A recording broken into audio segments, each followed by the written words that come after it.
le Dacia Bigster se présente comme le grand frère du fameux Dacia Duster.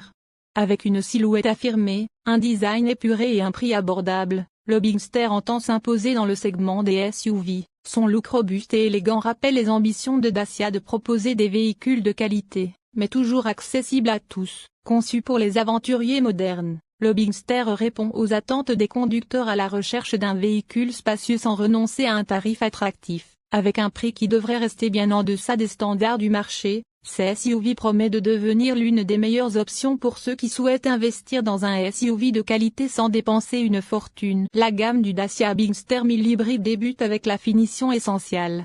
Il est alors équipé de jantes de 17 pouces, d'une instrumentation numérique, écran de 7 pouces, ainsi que d'un écran central de 10,1, présent sur tous les niveaux de finition. À cela vient également s'ajouter une climatisation manuelle, les radars et une caméra arrière, ou encore les vitres avant et arrière électriques, en finition expression. En plus de la finition essentielle, le Dacia Bigster est alors doté d'une climatisation automatique bizone, d'un frein de stationnement électrique, des capteurs de pluie, ou encore d'une banquette arrière modulable. Sur la finition extrême, en plus de la finition expression, vient s'ajouter des jantes de 18 pouces, des barres de toit modulables, un toit ouvrant panoramique, une clé main libre, un système audio à 6 haut-parleurs, ou encore un écran de 10 pouces pour l'instrumentation numérique. Enfin, concernant la finition journée, en plus de la finition expression, s'ajoutent des jantes de 18 pouces, 19 pouces en option, un ayon motorisé, une clé main libre, une console centrale haute, un siège conducteur avec réglage électrique, un système audio à 6 haut-parleurs, ou encore un écran de 10 pouces pour l'instrumentation numérique. Pour officier sous le capot des versions d'accès, Dacia a choisi le 3 cylindres essence du groupe Renault. Cette motorisation, dérivée du TCE 130 du Duster, est associée à un système d'hybridation légère 48 volts et une boîte de vitesse manuelle à 6 rapports. Le système vient en appui du moteur thermique lors des phases de démarrage et d'accélération. Il permet d'obtenir des taux de CO2 très bas, 121 à 126 grammes, donc d'amoindrir le montant du malus, de 230 à 330 €. Notez qu'en raison de son poids réduit, 1440 kg, il échappe au malus sur le poids. Comme sur le Duster, l'ergonomie est simple et la position de conduite est accessible à tous les gabarits, même aux plus grands. Elle offre une vue imprenable pour apprécier facilement le gabarit, plutôt agréable à conduire en ville malgré les quelques à-coups retransmis par l'hybridation légère. Le Bigster dévoile l'étendue de ses talents sur route et autoroute. En effet, le petit 3 cylindres profite du poids contenu pour exprimer sa vitalité sans forcer.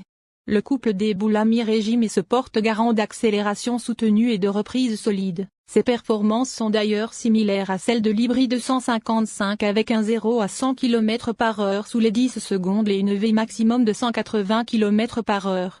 À la différence, ce bloc est exclusivement livré en boîte mécanique. Vraiment dommage.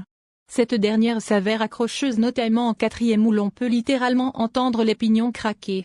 Il s'agit d'une boîte à 6 rapports. Le sixième n'a que pour objectif d'abaisser la consommation sur autoroute et les taux de CO2. En parlant de consommation, le bilan est plutôt positif pour un véhicule de ce gabarit car à l'occasion de notre test, réalisé avec 4 occupants à bord, sur un parcours de 500 km dont une grande réalisée sur voie rapide, nous avons observé une moyenne de 6,6 litres au 100 km. Malgré ses bonnes prestations, l'on vous conseillera de vous orienter vers son dérivé à bicarburation baptisé 1000 hybride G140, vendu au même prix et plus économique à l'usage. Si cette version n'a pas droit au train arrière multibras des versions 4x4, elle s'en tire avec les honneurs, notamment en matière de confort.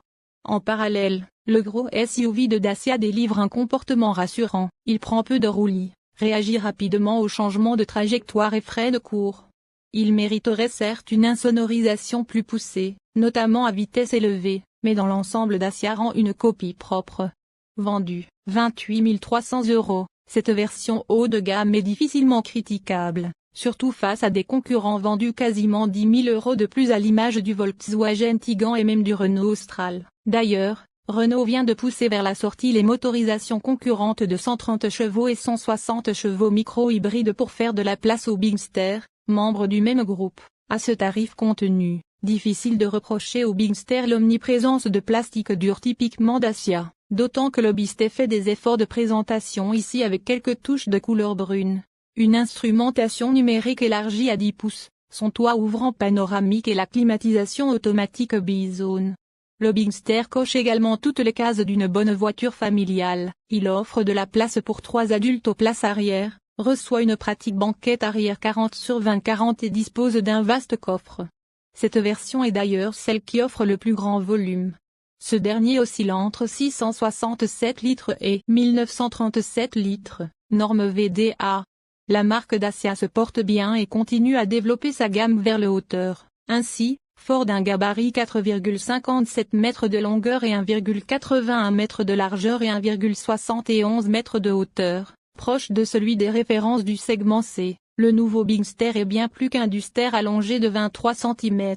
De fait, il culmine aussi 5 cm plus haut au profit notamment de la surface vitrée, tandis que le dessin des portes arrière entièrement spécifique facilite l'accès à la banquette, où les occupants bénéficient d'un généreux rayon au genou de 24 cm. Une habitabilité qui lui permet de s'hisser au niveau des références françaises du segment, telles que les Peugeot 3008 et Citroën C5, Aircross. Du côté du coffre, non seulement le volume de chargement record pour la catégorie de 667 litres permet d'emporter sans difficulté les bagages de 5 personnes, mais il peut en outre être modulé grâce à une banquette arrière dont le dossier est rabattable en 3 parties 40/20/40, une modularité qui autorise un plancher plat de 2,70 mètres, et permet de transporter des objets longs tout en conservant 4 places suffisamment confortables pour affronter de longs trajets. Le Dacia Bigster a obtenu une note de 3 étoiles sur 5 lors des tests de sécurité Euro NCAP, ce qui confirme sa vocation de SUV abordable. Il offre une protection correcte, notamment pour les enfants et en cas de chocs latéraux, mais présente des lacunes dans certains domaines tels que la protection thoracique du conducteur et l'absence de certaines technologies d'assistance avancée. Point clé, protection des adultes, 69%, protection des enfants, 85%, protection des piétons,